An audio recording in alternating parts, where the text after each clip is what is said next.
The most important thing to me used to be how successful I could be in my career. It was the only way I knew how to show I was valuable to everyone else or to measure my own worth. My expectation for myself was to be this accomplished working mom that was capable of anything and everything. But at the age of 29, that's not where I found myself. After the birth of our daughter in 2018, I met postpartum depression, and I really didn't know what it was or how to handle it. I ended up quitting my job during my maternity leave without ever talking to my husband about it. Our family was left vulnerable without a large portion of our income and without any insurance.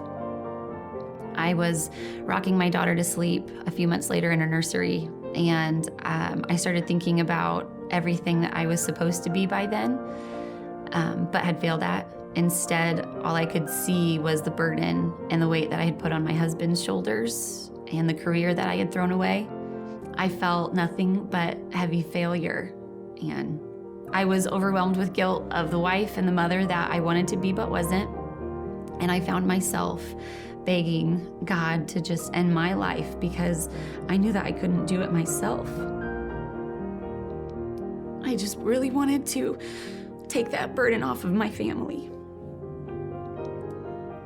The realization of what I was praying for made me feel like an even bigger failure.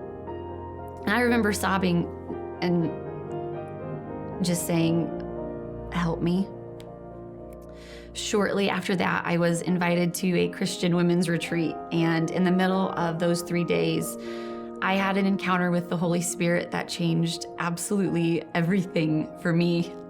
I left that retreat desperate for more, and I was determined to devote all of myself to Jesus. He replaced everything I used to think that I had to be with what I really was. And Galatians 2:20 became my anthem. He says, "It is no longer I who live, but Christ who lives in me." I don't care about an impressive resume anymore. Who I am is His, and all I want to do is the work that He has set for me. I want to show and tell others about how Jesus changed my life and that He'll do it for them too.